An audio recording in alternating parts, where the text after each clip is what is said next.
कलयुग अवतार अपने परम भक्तों के साथ चलते चलते संसार के लोगों का उद्धार करते हुए पहुंचे ढाका प्रदेश में। ढाका प्रदेश, जहां पर एक भूमिया नाम का डाकू रहता था। वह दिन को डकैती करता और रात्रि को चोरी चकारी करता था। उसका अपने नगर में बहुत अधिक दबदबा था। उससे सभी डरते थे। एक दिन उसने नगर निवासियों को बुलाकर कहा कि जो कोई साधु अतिथि इस नगर में आए उसे ठहरने का स्थान नहीं देना। यदि कोई बहुत ही आग्रह करे तो उसे मेरे घर में भेज देना। फिर उस डकैत ने अपने घर में एक धर्मशाला बनवाई और लंगर भी लगवाया। एक दिन भाई बालाजी और मर्दाना जी के साथ गुरु नानक देव जी भी उसके नगर में चले गए। नगर निवासियों ने गुरु जी को उसी डाकू के घर में भेज दिया। डाकू ने जब गुरु जी महाराज का दर्शन किया तो उसने गुरु जी को कहा, आप भोजन करने का कष्ट करें। सतगुरु जी ने कहा, हे भाई, पहले आप यह बतलाओ कि आपके घर में जो भोजन बनता है यह कमाई कहाँ से आती है। यह सुनकर उसके हृदय में गुरु जी की संगत से सत्य का संचार हो गया। उसने हाथ जोड़कर कहा, हे महाराज, यदि आप सत्य पूछते हो तो मेरी कमाई डकैत चोरी से होती है। गुरु जी ने कहा, हे भाई, हम लोग चोर डकैत का अन्न नहीं खाते। भूमिया बहुत निराश हो गया। निराश होकर कहने लगा, हे संत जी, यदि आप भोजन ना पाओगे तो मेरा कल्याण कैसे होगा। गुरु जी कहने लगे, तुम यदि नेक कमाई करो तो हम तुम्हारा अन्न खा सकते हैं। भूमिया ने कहा, महाराज, आप और जो कुछ भी आज्ञा दें उसका मैं पालन करने को तैयार हूँ, मगर डकैती चोरी को मैं नहीं छोड़ सकता।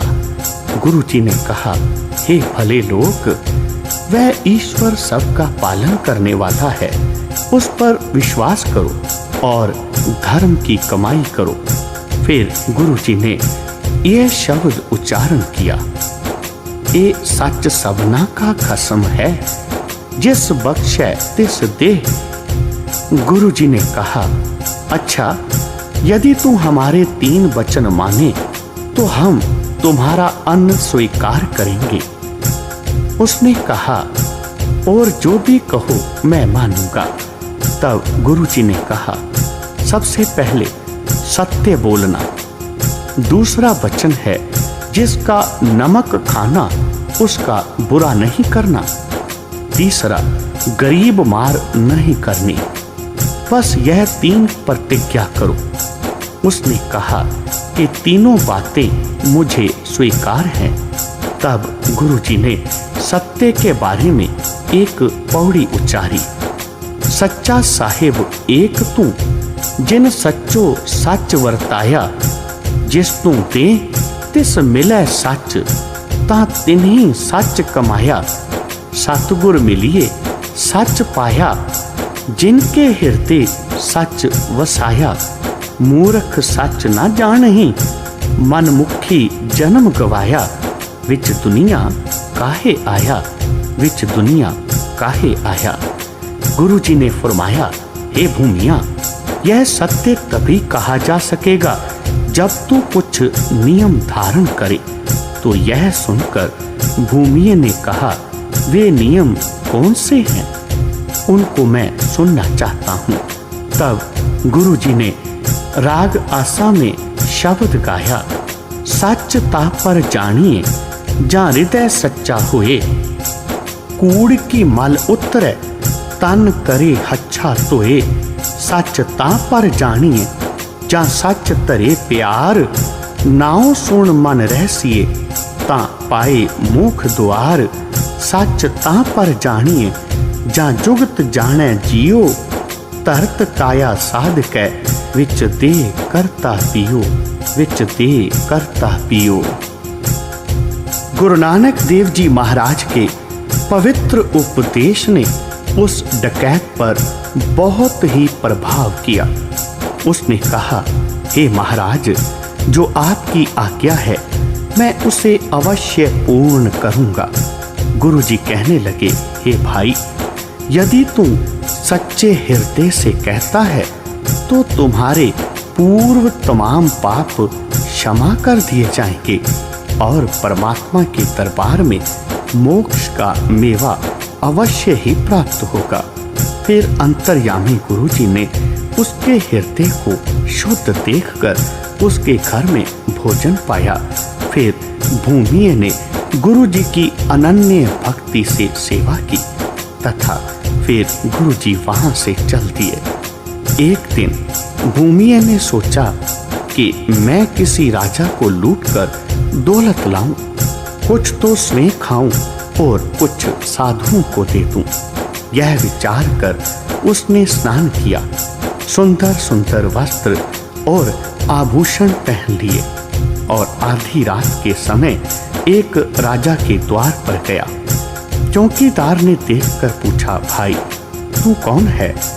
इस समय उसे अपने वचन याद आ गए जो गुरुजी के सन्मुख किए थे। उसने सोचा, चाहे मैं मारा ही जाऊं परंतु सत्य को नहीं त्यागूंगा। उसने कहा, हे भाई, मैं चोर हूं। तब चौकीदार हैरान होकर कहने लगा, नहीं नहीं, आप तो अपने ही कोई आदमी हो, क्योंकि चोर कभी इस प्रकार नहीं कहा करते। उम्मीद है कि तुम कोई राजा के अपने ही हो। एक तो तुम्हारी पोशाक कह रही है कि तुम कोई बड़े आदमी हो, फिर दूसरे तुम हमें मजाक में कह रहे हो कि मैं चोर हूं, इसलिए आप अंदर जा सकते हो, हम आपको रोक नहीं सकते। अब वह भूमिया राजा के कोष के निकट जा पहुंचा तथा हीरे मोती जवाहरात की एक बड़ी खासी गठड़ी बांध ली। फिर उसने एक जाले में स्वर्ण की एक प्लेट देखी। जब उसे उठाने लगा तब उस प्लेट में जो नमक था उसको अपनी जुबान से लगा कर देखा तो वह नमक निकला। तब उसे याद आया कि मुझे तो गुरुजी ने कहा था कि जिसका नमक खाना उसका बुरा नहीं करना। इसलिए भूमिये ने सब कुछ वहीं छोड़ दिया और वापस अपने घर आ गया।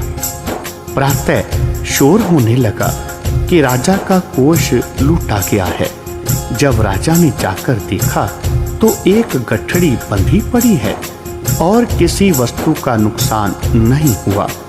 अब राजा को अचंभा हुआ कि चोर आया और किसी वस्तु को नुकसान नहीं हुआ, यह क्या बात है?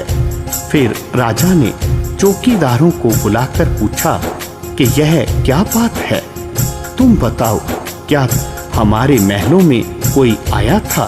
तब चौकीदार ने कहा, हे महाराज धीराज, रात के समय एक बहुत बड़ा अमीर आदमी आया था। जब हमने पूछा कि तुम कौन हो तो उसने कहा, मैं चोर हूँ।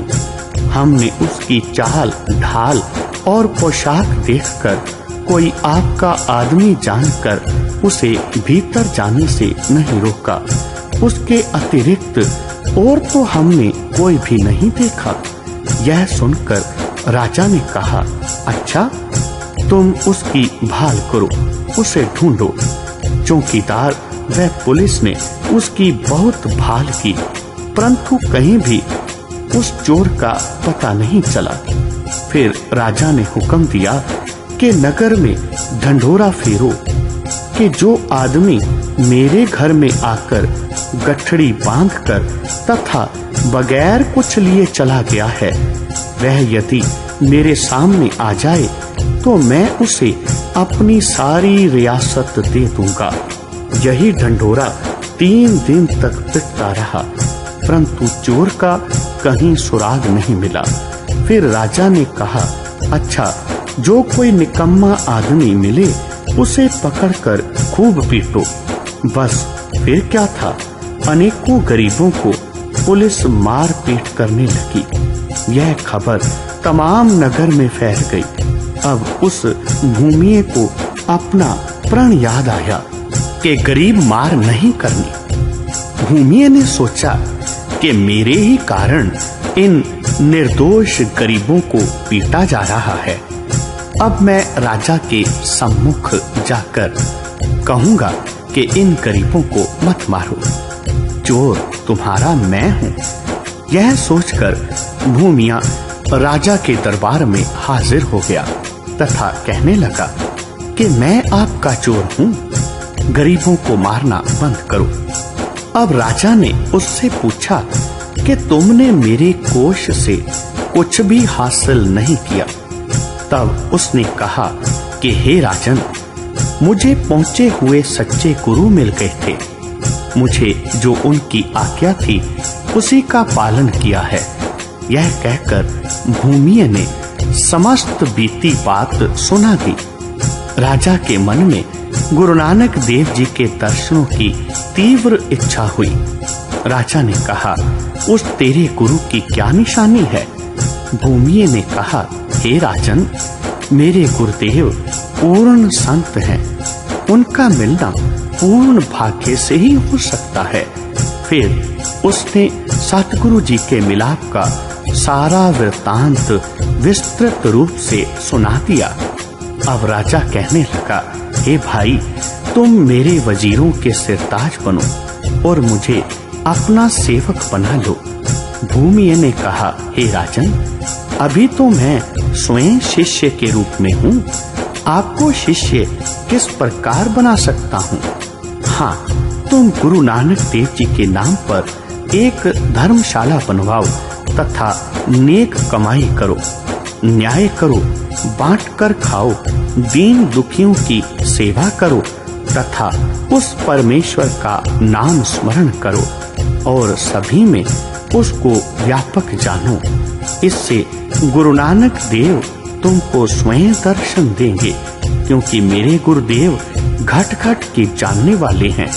जो उनको स्मरण करता है, याद करता है, तो वे उसको अवश्य दर्शन देते हैं। तब राजा ने भूमिये को अपना प्रधानमंत्री नियुक्त किया तथा जो उसी पर आचरण आरंभ कर दिया। जो भी भूमिये चोर ने बताया, राजा ने उसे अपने जीवन में ढाल लिया। राजा अपनी रानी के सहित नित्य प्रति कीर्तन में, प्रभु भक्ति में, प्रभु नाम में मग्न रहने लगा तथा ईश्वर भक्ति की गंगा में बहने लगा। एक दिन राजा ने तमाम साधु संगत को हाथ जोड़कर कहा, हे प्यारी संगत, आप सभी श्री गुरु नानक देव जी के दरबार में मेरी ओर से सच्चे हृदय के साथ प्रार्थना करें कि वह सतगुरु जी अपनी अपार कृपा से एक पुत्र मुझे बख्शें। मेरा सदन संतान दीपक के बगैर अंधेरा है। जब सबने मिलकर अरदास की तो पीछे कड़ा प्रसाद बांटा गया तथा गुरु नानक देव जी महाराज की जय ध्वनि के पश्चात सभी लोग अपने अपने घरों को गए। ठीक 10 मास के पश्चात उस राजा के गृह में कन्या हुई। राजा ने विचार किया कि सत्संग में तो पुत्र की अरदास की थी, मैं इस कन्या को पुत्र ही मानूंगा। उसी के अनुसार कन्या जन्म में पुत्र जन्म के तुल्य ही समारोह किया गया और कन्या लालन पालन पुत्र समान ही होने लगा। अब वह समय आ गया जब कन्या युवा हो गई थी। रानी ने कहा कि इस कन्या के लिए किसी सुयोग्य वर की भाल करनी चाहिए। राजा ने उत्तर दिया कि अमुक राजे की कन्या है, मैं इस अपने पुत्र को उसी के साथ विवाहूंगा। रानी कहने लगी, स्वामी, आप यह क्या कहते हैं? आज तक कन्या का विवाह कन्या से नहीं हुआ। आपका यह विचार सदोष है। राजा ने कहा, हे प्रिय, तुमको यह कन्या दृष्टिगोचर हो रही है, परंतु मुझे तो यह पुत्र नजर आ रहा है। यह सुनकर रानी मौन हो गई। एक दिन राजा ने अपने कुल के पुरोहित को बुलाकर कहा, हे पंडित जी, आप मेरे पुत्र के लिए कोई योग्य कन्या की भाल करो। पुरोहित ने कहा, हे राजन, मुझसे यह पाप नहीं हो सकता कि मैं लड़की के लिए एक लड़की की भाल में जाऊं। हे राजन, तुम जहां अपनी लड़की को नरकगामिनी करते हो, वहीं किसी दूसरे की कन्या को भी नष्ट करने पर उतरे हुए हो। राजा ने कहा, हे पुरोहित जी, तुमको यह कन्या नजर आ रही है, परंतु मुझे तो यह पुत्र दृष्टिगोचर हो रहा है। तब पुरोहित ने अपने मन में विचार किया कि पाप, पुण्य अथवा कोई निंदा होगी तो राजा की होगी। मुझे क्या आवश्यकता है कि मैं राजा का कोप भाजन बनूं? पुरोहित ने राजा को कहा, जैसे आपकी आज्ञा हो, मैं वैसा करने को तैयार हूं। तब राजा ने उसी राजा को जिसके घर पुत्री थी, उसे एक पत्र लिखा, जिसमें अपने पुत्र कन्या के लिए उसकी कन्या का रिश्ता मांगा था। वह पत्र पुरोहित को देकर अच्छा मुहूर्त देखकर विदा किया। जब पुरोहित उस राजा के नगर में पहुंचा और दरबार में उपस्थित हुआ, तो राजा को अत्यंत प्रसन्नता हुई। तब उस राजा ने अपने पुरोहित को बुलाकर तथा लगन सुधाकर साहे पत्रिका लिखवाई और ब्राह्मण के द्वारा भेज दी। साहे पत्रिका प्राप्त करके इधर का राजा अपने पुत्र के विवाह का सामान तैयार करने लगा और बारात सजने लगी। लड़के जो कन्या थी को स्नान आदि करवाकर दूल्हे की भांति सजाया गया। तब बाराती लोगों में इस रहस्य का भंडा फूटा, तो वे सभी साथ जाने से पीछे हट गए। बारातियों ने सोचा कि इस प्रकार तो हम सबका अपमान ही होगा, क्योंकि यह बात छुपी नहीं रह सकती। सभी ने इनकार कर दिया। राजा ने ना जाने का कारण पूछा। तब उन लोगों ने कहा, हे राजन, लड़की का विवाह कभी लड़की से नहीं हुआ। तुम तो यह असंभव बात कर रहे हो। राजा ने कहा, तुमको मेरा पुत्र लड़की नजर आ रहा है, परंतु मेरे लिए तो यह पुत्र है। तुम नहीं चलते तो तुम्हारी इच्छा, मैं अकेला ही जाकर अपना पुत्र विवाह लाऊंगा। जब राजा चलने लगा, तब कुछ बाराती भी यह तमाशा देखने के लिए साथ हो लिए। बारात जा रही थी। राजा की लड़की जो दुल्हा सी बनी हुई थी, उसने एक हिरण देखा। तब पिता की आज्ञा लेकर उसने हिरण के पीछे घोड़ा छोड़ दिया। वह हिरण उसे एक महान भयानक वन में ले गया तथा वन में वह हिरण छुप गया। इसने हिरण को 4 दीवारी में जाते देखा था। तब अपना घोड़ा भी उसके अंदर दाखिल कर दिया। अंदर जाकर देखा तो एक संत बैठा है और संत के इर्द गिर्द ही लोग बैठे कीर्तन कर रहे हैं तथा कड़ा प्रसाद बांटा जा रहा है। इसने नमस्कार किया। तब संत ने कहा, हे गुरु के शिष्य, तुम आगे आ जाओ, परमात्मा तुम्हारा भला करेगा। इतना कहने की देर थी, बस उस राजकन्या के शरीर में सभी अंग पुरुषों जैसे हो गए तथा स्त्री चिन्ह तमाम लोप हो गए, अर्थात वह राजकन्या राजकुमार हो गई। तब राजा भी पीछा करते करते उस 4 दीवारी के निकट आ गया। जब अपना घोड़ा बाहर देखा तो राजा भी भीतर गया।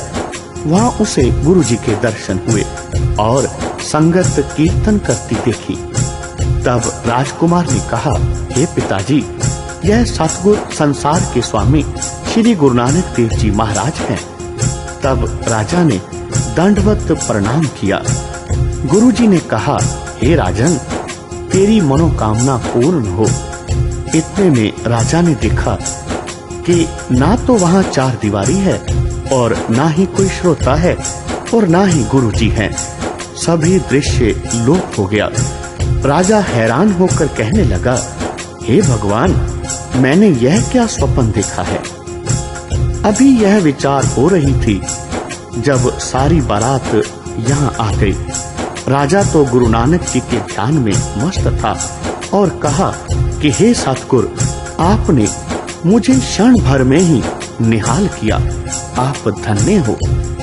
जब सभी साथी आ गए तब भी राजा ने अपनी पुत्री का पुत्र हो जाना किसी पर प्रकट नहीं किया। अब बारात बड़ी सज धज के साथ उस कन्या वाले राजा के नगर में पहुंची। ईश्वर की सृष्टि में सभी नर नारी एक जैसे स्वभाव के नहीं होते। तभी किसी ने रानी को जाकर कह दिया कि तुम्हारा संबंधी तो अपनी लड़की को लड़का बनाकर आ गया है और तुमको धोखा देना चाहता है, इसलिए अपना बचाव स्वयं कर लो। रानी ने अत्यंत चिंतातुर होकर राजा से कहा, हे स्वामी, मैं अपनी कन्या किसी कन्या को नहीं दे सकती। फिर तमाम बात बता दी। राजा ने कहा, हे रानी, यह बात सत्य नहीं मालूम होती। मैं अच्छी प्रकार परीक्षा लेकर ही कन्या दूंगा, आप चिंता न करें। राजा ने एक नयन को इस बात की परीक्षा लेने भेजा और कहा कि यदि तुमने सत्य कहा तो तुम्हें इनाम दिया जाएगा और झूठ बोलने पर तुमको फांसी पर लटका दिया जाएगा। नयन ने जाकर देखा और महाराज से कहने लगी, हे महाराज, यहाँ एक मर्यादा है कि लड़का पहले एक रात्रि हमारे घर में रहेगा, फिर उसके पीछे विवाह की मर्यादा पूर्ण हो जाती है। राजा ने कहा, जैसे तुम्हारी मर्यादा है वैसे करो, हमें कोई ऐतराज नहीं है। नयन के साथ लड़के को भेज दिया गया। तब बारातियों ने सोचा कि अब हमारा सारा पोल खुलने को है, अब हमारी हंसी और अपमान होने को है, अब यहाँ से चलना ही अच्छा है। उधर नयन ने जाकर उस दुल्हा को बहुत ही बारीक वस्त्र पहनाकर फिर उसके ऊपर पानी मंत्र कर डाल दिया, जिससे उसके अंग प्रत्यंग नजर आने लगे। चतुर नयन ने अपनी पूर्ण तसल्ली कर ली तथा रानी को आकर कहने लगी, हे रानी, तेरे अपूर्व भाग्य हैं। जो गंधर्वों जैसी शक्ल वाला शहजादा तुम्हारा दामाद बनने लगा है। तुम किसी चुगलखोर की बातों पर विश्वास ना करो। रानी ने यह सुनकर उस नयन को बहुत सा धन पुरस्कार के रूप में दिया। तब पश्चात बहुत सम्मान तथा समारोह से विवाह की मर्यादा पूर्ण हुई। श्री गुरु नानक देव जी महाराज के दरबार में किसी भी बात की कमी नहीं है। जो सच्चे हृदय से गुरुदेव की शरण में जाकर मनोरथ प्रकट करता है, उसे किसी प्रकार की भी त्रुटि नहीं रहती। श्री गुरु नानक देव जी महाराज इस कालयुग से पार करने वाले तथा धर्म स्थापन करने वाले पूर्ण साक्षात अवतार हैं। गुरु जी धन्य हैं। राजा की सभी कामनाएं पूर्ण हुई तथा अपने पुत्र वधू की डोली लेकर राजा अपने नगर में आया। अत्यंत खुशी मनाई गई। सतगुरु नानक देव जी की अपार कृपा से राजकुमारी का राजकुमार हो गया। यह है अपार श्रद्धा का फल। जो श्रद्धालु भक्त गुरु जी पर पूर्ण विश्वास तथा श्रद्धा प्रेम करता है, उसको किसी प्रकार की त्रुटि नहीं रहती। प्रेम ही संसार में सर्वोपर वस्तु है। श्रद्धालु के लिए संगत गुरु है और गुरु ही संगत का रूप है। सच्चे दिल से और सच्चे प्रेम से इस संसार से सतगुरु नानक देव अपने प्यारे शिष्य को पार कर देते हैं। गुरबाणी में गुरु साहब ने दर्ज किया है, साचे साहिबा क्या नाही करते रह, करता तेरा सब कुछ है, जिस देह सो पावे। जी हाँ, उस प्रभु परमात्मा के घर में क्या नहीं है। हमें मांगने का तरीका आना चाहिए। जो पूर्ण हृदय से, पूर्ण श्रद्धा से उस प्रभु परमात्मा से कुछ मांगता है, तो प्रभु अपने उस भक्त को कभी भी खाली नहीं रहने देता। यही है इस कलयुग अवतार सच्चे गुरु नानक देव जी की महिमा।